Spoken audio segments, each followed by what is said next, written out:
Hi, Tizzie. How are you? What's the crack? Oh, g'day. We are so not good at this. All right. Episode 5, we are going to talk about Zoe's favourite subject. Yeah, I do love this subject, baby talk.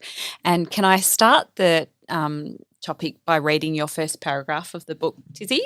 Because I Of the really book like this. of Baby in the Talk. book, yeah. So Yes. page 20 it is. Yes. So Tizzie has, I believe you should talk to your baby as if she is an adult from day one. Start by telling your baby what you're going to do to her rather than just doing it. For example, before pulling her legs up to change her nappy, explain why. This helps your baby to feel much more in control and will give her a feeling of security. And. So there's so much more benefits. Babies learning communication. They're learning to trust you as a carer. They're learning your voice. Yes, and oh gosh, like there is just so much to this, and I think that it's such a respectful way to treat your child, and I think I really want to encourage people from treating a child like a blob that doesn't understand anything, because in fact research is showing that babies are learning language even when they're in our womb. So we must treat them as, whole human beings, and I just love this about I loved finding that on page 20 and the importance that you put on that in your books. And one of my things that I find really interesting is so many people use a different voice when they're talking to their children, and it drives me insane. Like, hello, baby, look at the baby. Yes. Oh, look at your little feet. Yes. Oh, I'm just thinking you. And I just think, what are you doing? Yeah. Like, It's bizarre. Why do we do that? I don't know. And is it a cute thing? I don't know, but it makes my skin crawl. Nathan's skin crawls when people rub their fingers on balloons. My skin crawls when I hear people talking to their babies, and they'll turn around to their husband and they'll say, would you like a well, I probably know, would you like a cappuccino, but would you like, Steve, would you like a cup of tea? And then he goes, oh, yes, please, I'll make it. And then you say to the baby, oh, would you like to play with that little red car? And you think, oh, what are they doing? It's portraying, what's the word? It's putting something on baby that isn't necessarily a thing. You're treating baby as a different being to a 3-year-old or a 6-year-old, 9-year-old, 20-year-old. But some people still do it with the 3-year-olds. But yes. And what amazes me is, like, people don't think children understand. So, most people get their puppy when it's about between 6 and 8 weeks old, right? Now, they will say to the puppy, walkies, like, and the puppy will, and they use that voice as well, like walkies, Sure. walkies, like they go walkies or whatever. And really, should we just say that it's okay that you talk to children and babies like that? It is okay. It's fine. It's not going to cause any damage. But it's just interesting. It's just funny. And it is interesting.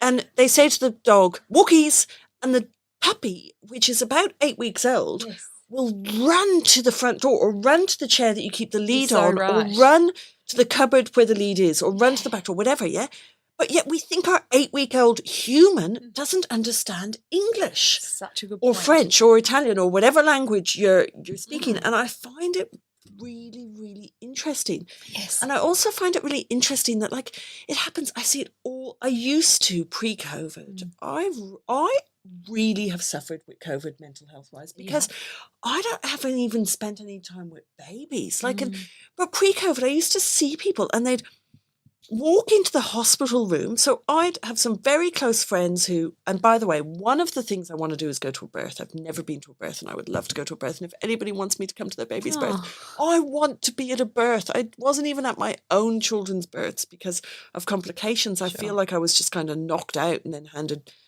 babies weeks later. Like, I want to be at a birth. If anyone wants me at their birth, I'd love to come. Anyhow. But one of the things, I often go and visit very close friends just after they have a baby, and I see relatives come in.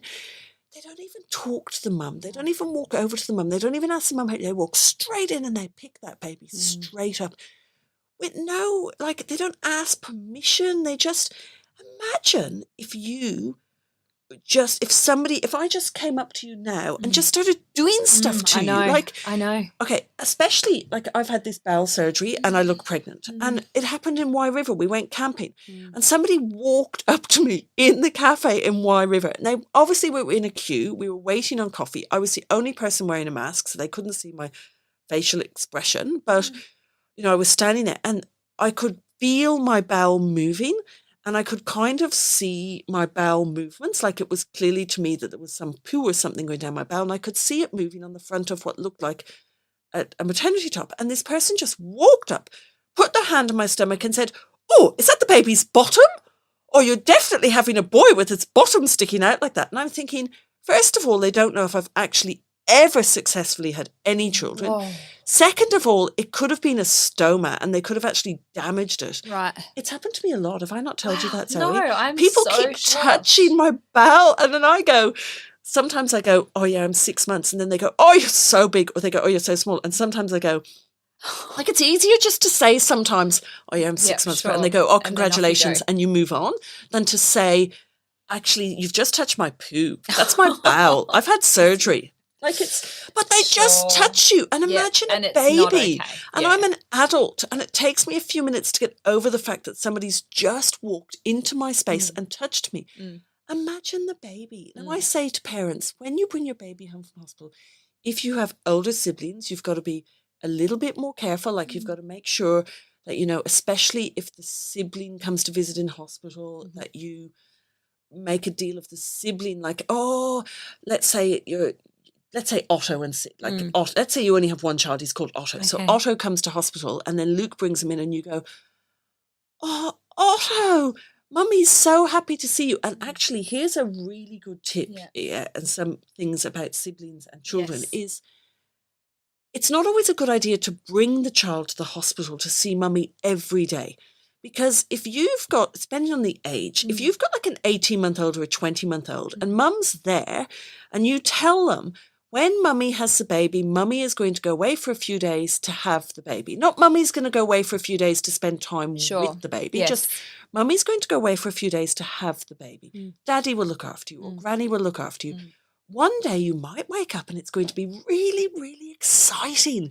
Because you might wake up one day, Otto, and Mummy won't be at home because Mummy's gone to have the baby.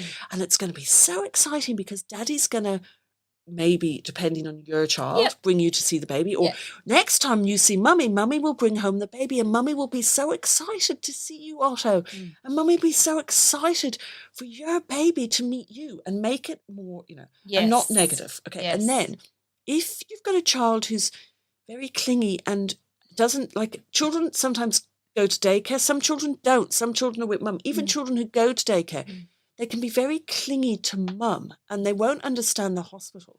And if you bring this toddler to the hospital to meet their new baby, and then they have to leave, that can be really traumatic for mum and really traumatic for the baby, because the toddler's thinking, why is mum staying with the baby? And also the toddler's thinking, I want to spend time with my new baby. And it's very confusing. So depending on the age of your child and how much they can comprehend, sometimes it's better to bring your toddler to the hospital when you're ready to leave.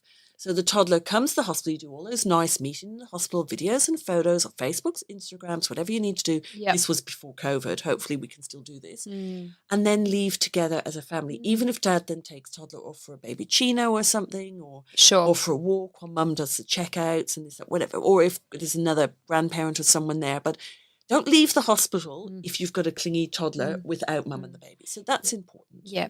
And don't have a baby without reading up on this, and you cover it a bit more deeply in your books. But I just think the impact that bringing a new child home to pre-existing children, including pets.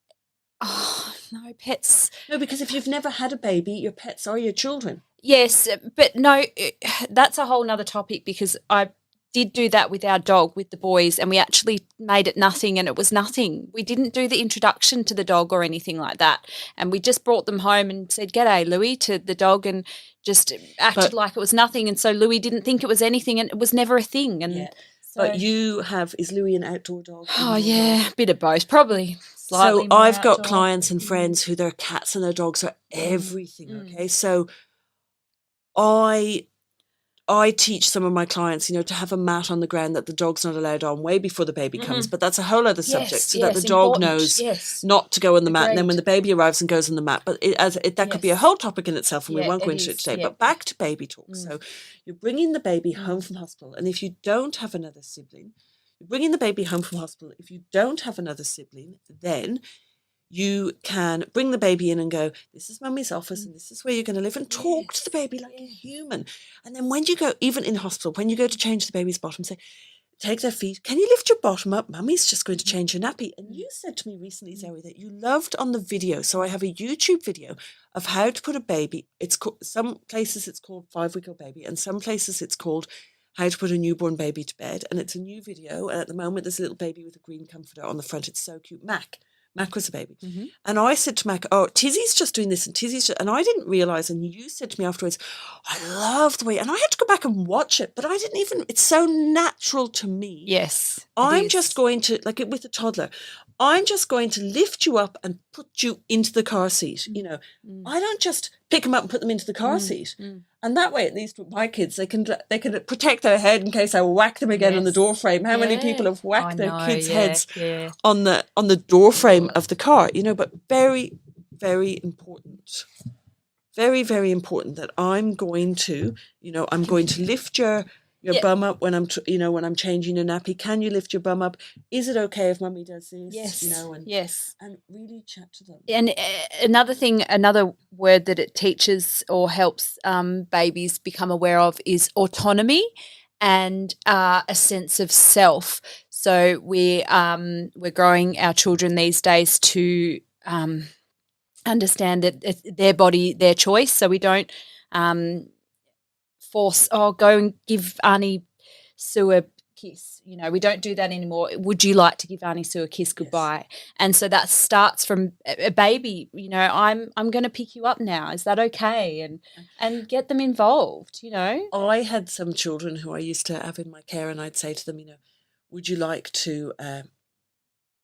So we're going to go now. You're going to go now. You're going to leave, and you're going to go and offer it such and such. And what are we doing? A handshake, a fist, this. And one of the children was was really huggy and always wanted to hug me and kiss me and hold me, and was very, and sometimes I think, is it too much? Like, is the other person here watching how I'm caring for these children not going to like this, and which is a horrible thing because it's beautiful. But the other child was very standoffish, and I'd say, do you want to do a fist, a high five, or this? No. Oh, that's okay. Would you like to say goodbye to Tizzie? No, that's okay. And then on about week 7, it was like, high five. And then one day, out of nowhere, when it was time to go, this kid just hugged me. Yeah. And we'd really built that respect. And wanted to get in for the hug before the sibling who'd hugged me from day one got in for the hug. Like, it is. I love that. Children are amazing. They are. And so, but back to the baby talk for a minute. So what's really, a couple of things which I'd like to touch on with the baby talk is COVID. So pre-COVID. Okay, so let's forget about COVID for a minute and say pre-COVID. I have on my desk at home a little clip from a newspaper where they talk about research that they did where a baby in a pram that faces you when you're walking. Now, picture this. I did a lot of work in London. I spent a lot of time in London. In London, first of all, everybody helps you. You can walk down the street, you get to stairs. There's stairs at the tube station. Everyone helps you lift your pram up and down the stairs. They help you with your children.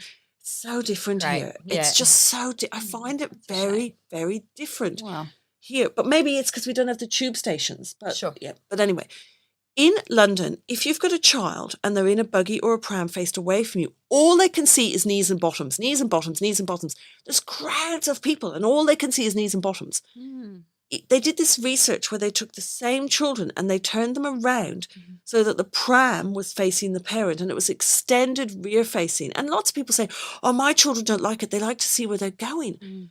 But do they? Like, if the child is facing the parent for longer, if you picture if we went for a walk, Zoe, and we're chatting to each other, the child is, even if you're a parent who's walking with your hand on the pram and you're on the mobile phone talking, Your child is observing your speech, your talk, what you look Body like, how you're language. saying Yeah. words. Yeah. They proved that the heartbeat of the children who faced their parents was better and less Wow. stress than the heartbeat of the children who faced Looked at knees away and from their bums. parents into the wind and into the Oh, bums wow. and so on. Yeah. And the children who faced their parents fell asleep and slept for longer while out walking than children who Stop faced it. away from their parents. So some of it will be the wind factor, some of it would just be to be able to see your parents. But then that brings me to the new research that they're doing in London.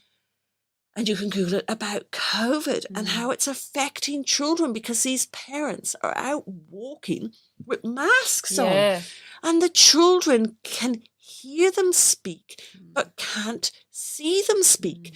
And all of that, what is the word for like passive learning like that? They're learning by watching you while you're walking and Most talking, sort. but you're not Modeling. because you've got a mask on. Right. So they're saying that the age of speech for children during COVID in the major lockdowns, like places where they've had really masks every time you leave the house, and children who've gone to daycare at the same time. So in London, some children go to nursery from 6 weeks. Nursery is daycare from 6 weeks. And they're saying that these children's speech is going to be delayed. They will eventually learn to speak like children with languages, but it is delayed. Isn't that fascinating? It is. Yeah. Yep. I've been waiting for the research on that. So they're thanks. doing it. Yeah. And the other point is with baby and baby talk and so on, which fascinates me, slightly off topic, but fascinates me, is black and white. Children don't really, at first, they only see black and grey when they're born, and they don't really see colour. Until they're about 4 months old.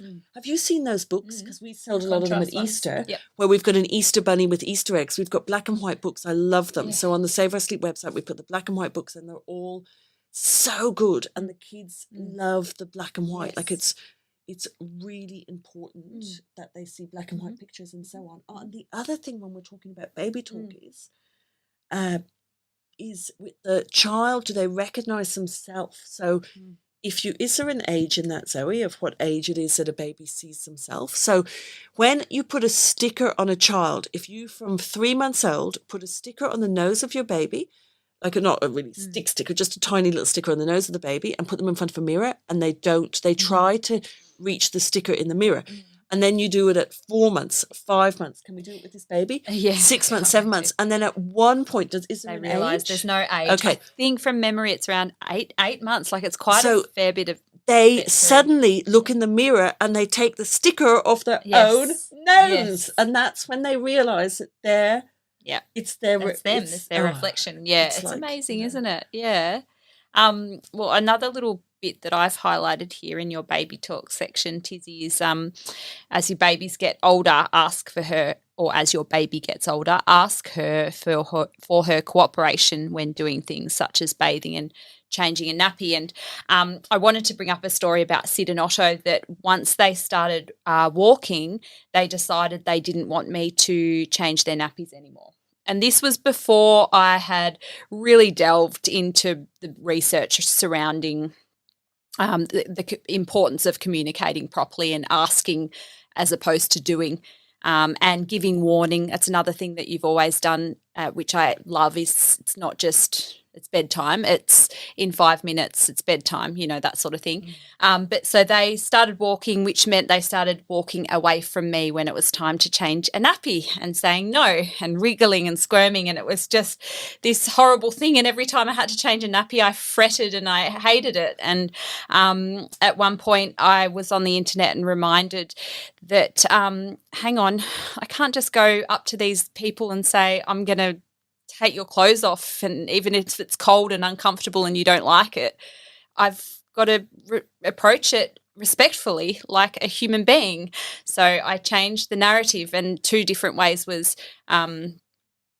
asking for cooperation. So, hey, it's time to change your nappy now. Would you like to go and find the wipes for me and help me do that? or the other one was, it's time to do your nappy. I know you don't like doing that at the moment, but we've got to do it. So would you like to choose if we change it while you stand up or lay down?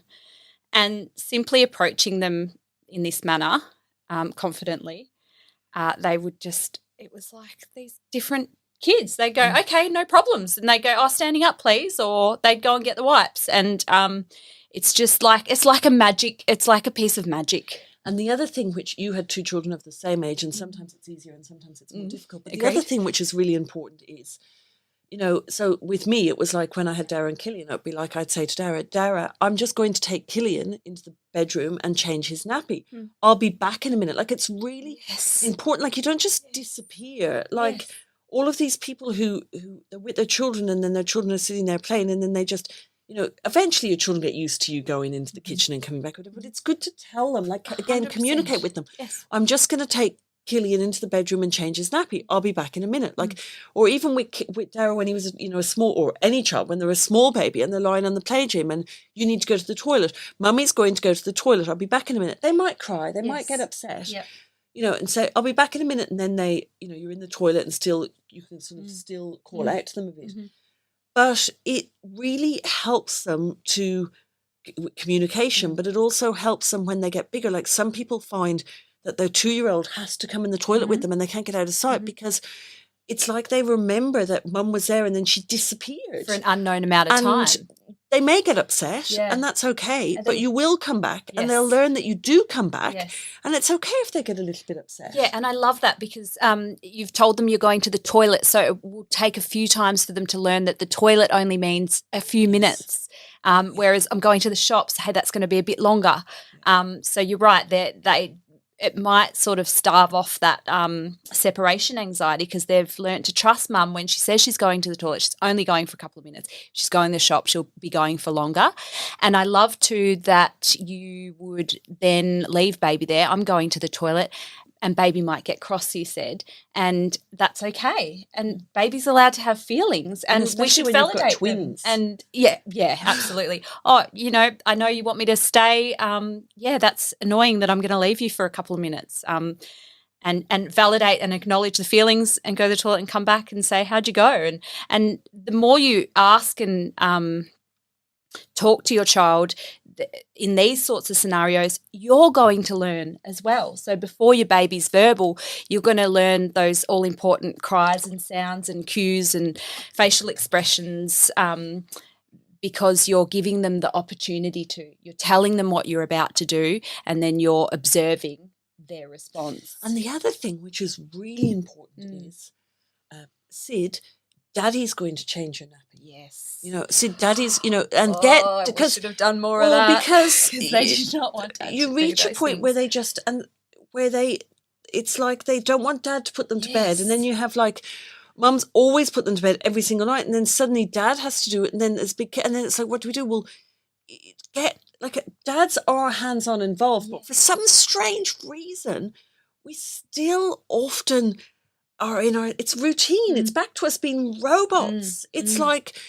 Dad always changed the nappies, and Dad in our house, and Nathan had to, he kept telling the midwives that he wasn't going to change. I find it interesting that I call the nurses in the special care baby unit where I were midwives. Yes. And you call them nurses. I think that's because I think in NICU, I think there's specialised intensive care nurses. And I think in special care, they're midwives. Yeah, I think it's different. That the other day too when we were someone talking. needs to answer us on Yes, that. And I please. know it's another name came back to me. There was a lady called Sue. It's so annoying because I loved these midwives. There was one called Lisa, Sue and there was one called Lisa. Lisa. I can't believe you remember name. Lisa's name. And there's one in particular.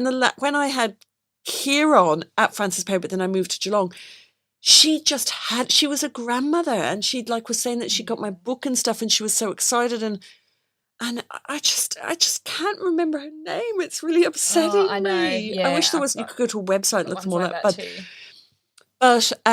But like back to getting dads involved. Yeah, but so they kept telling Nathan Nathan kept saying, I'm not changing any mind. It's not my job. And they thought he was like being serious and they were getting quite upset with him. But it was quite a thing. Like Nathan's hands are massive. And Nathan had to put these hands in through these windows of this humidity crib and change the nappy through the windows with all of these midwives standing around watching. And then Shannon and Andrew on the next humidity crib, who we ended up being really good friends with, watching as well. Like poor Nathan was like under the spotlight. But then what would happen is, so I don't know how we got into the habit, but it was like Nathan would do all this stuff with Dara, but then I think it was like I'd be the one who just put him in the cot. I don't know why. It was like Nathan would wrap him and everything, handed me, put him in the cot, and then one night when I'm not there, and like we're like robots. It's all done the same way. I think they don't want to go to bed because, and it's like, and even now it drives me insane. Like it drives me absolutely insane. I shouldn't admit this, but I work from home, and sometimes I'm just dying for Nathan to get home. Yes, so that I can sit down and work uninterrupted. And the terrible thing is I often just work around that 6:30 after dinner, before the kids are going to bed. And it's like Nathan is a lifesaver, and he has every Monday night at 7:30, he has a life-saving meeting. And he gets to switch off and have this meeting. Me, and I love my children, don't get me wrong, but it's like Nathan puts the kids to bed and then they lie in bed going, Mom!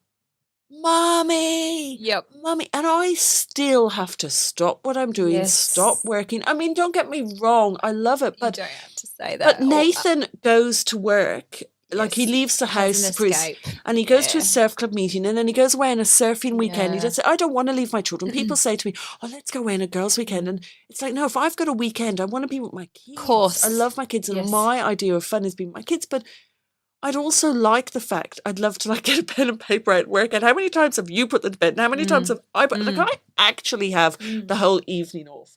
And it gets me back to my childhood. We used to lie in bed and we'd go, they're getting me back. They're getting me back for what we did to my mum. We'd lie in bed and we'd go, 1, 2, 3, Mommy! 1, 2, 3, Mommy! And we'd all scream it. And then, and now I realise she was probably just exhausted. Of course she was. She was probably just downstairs. She was a teacher. She was a full-time, my mum was the president of ladies hockey in Ireland. Oh, wow. She was a hockey umpire. She was a sports teacher. She was a mum. I don't know how she got us all out the door, and they didn't have the same. They didn't have dishwashers and the same time washing, you know. Yeah. And they had to go to the shops to pay the bills and stuff. Like how? I don't know how. But then eventually, when she didn't come, we'd go, no, we didn't call Dad. What'd you do? So we'd go 1, 2, 3, Prince. And we'd whistle, and the dog would come running upstairs, and then Mum would come running upstairs to get the dog out of her bedroom. Oh, my goodness. And that is so cheeky. She should have just locked the dog outside. Yes. Do you know what cheeky is? Do you want to know how bold I was as a child? I mean, yeah. So we lived in this house. There was no side gates, so you had to go through the house. So you had to take the bins through the house out. Like they didn't have side gates. Like here you've got houses with side gates, but our houses were like all attached. So to get the bins out, you had to walk through the entire house with the bin. To put it out in the street. Like, anyway, we lived in this house. There was no side gates, and we had a goldfish pond in the middle of the garden. And I can't remember why, but I cut my sister's doll's clothes up. So my sister got, I think, red doll's clothes, and I got pink. So I cut the red ones up. I must have been about 2 or 3 years old, Well then. And I cut the doll's clothes up, and my mum locked me in the back garden. And I was very, very clever. I've always been ultra, ultra clever. So Mum locked me in the back garden, and I wanted to get inside. Right. Yeah. So how was I going to get inside? Doggy door? No, I got in the goldfish pond and started screaming that I was drowning. Oh, you are so And she came running out, she got me, and she never locked me in the back garden again because she thought I'd fallen in. And I climbed in so carefully backwards, and I held, and I can remember to this day being in that freezing cold goldfish pond, screaming for my mum and pretending I'd fallen in. Oh, Mum, you better not listen to the podcast. Very cheeky indeed. That's the opinion. So that's baby talk. Now, I think it's time for a reader's question. Yeah, we've harped on for long enough today, I think. So, so each week we're going to take a reader's question. This is a good time to explain. So We're doing the podcasts weekly. We're not always going to record them every single week. No. So we're recording ahead. So we'll be recording them weekly, but it's like we're not recording them the same time. Obviously, you know that from podcasts right now. We're going to be giving away prizes. So if you go to the Instagram page, so we launch competitions. So the Instagram competition this week is, do you know the answer to this, Zoe? Mm-hmm. If a child fell overboard, who would I scream for? No, who's the second person I'd scream for? Do you know the answer? I think so. Am I allowed to say it or not? Yeah, go on. Is it Mrs. Kelly? Yeah. So it's like, I'd like to think I'd jump in and that's in podcast 1, but I wouldn't. I'd stand in my life jacket calling Nathan, and then miss. Anyhow, that's funny. And then the kids asked me about where did Save Our Sleep come from? So one of the questions on Instagram eventually is going to be, right? Where did the name Save Our Sleep come from? So eventually, in some random time in the future, here is the answer. When I lived in London, they were going to build Terminal 2. There's now like Terminal 6 have been built, I think. And there was all these picketers saying, save our sleep, save our sleep, save our sleep. So the answer will be from people picketing, protesting, because they wanted to save their sleep. So the answer will be Heathrow Airport. So when we ask, where did the name Save Our Sleep come from? The answer on Instagram will be Heathrow Airport. So watch out for that competition, right? And what do we win? $50 gift voucher for Save Our Sleep. Is that good? Is that what we want to win? Yeah. Okay. So that was one thing. Now, the other thing, so touch on that, Instagram. And also, can you let us know? Can you give us feedback? Can you tell us what you like? If you like hearing about Zoe's gestational diabetes. If you like hearing stories of the past of us, give us feedback of what you like. And questions. You have to go to the support group for the questions. Okay. So there can be questions general, but if you want to ask a question and have it featured on the podcast, you need to join the support group. You join the support group by it's in the show notes. Prevention is better than the cure. Yep. And you get your bedding. Yep. And Save Our Sleep's got smoke-free bedding, which is really, really important. And then you join the support group, etc., and then you ask your question on the podcast thread in there. Right. Today's question is from Ashley, and she says, my mum, or my baby's grandmother, says that because I'm still wrapping my 6-month-old, my 6-month-old baby, it's the reason why he's not yet crawling. Could the wrapping be stopping him from crawling? That's a really, really interesting question. Now, I think it would take up a whole episode to answer that. Do you want me to answer it? I actually have some personal opinions on that too. So could we just butt in and do a little episode on that? Okay, question? So we've been going through the book. We have. This is a good time to do it. Let's make this our thing. So we're going through the book and we're just about to start chapter 2. So why don't we make episode 6 on crawling, something different. Yeah, great. On moving and crawling and wrapping. Gross motor skills and development. Yes. So, well, not all, we're not experts in that, but you might be. But anyway, so episode 6. So have we got another question that we could do for today? Yeah, let me just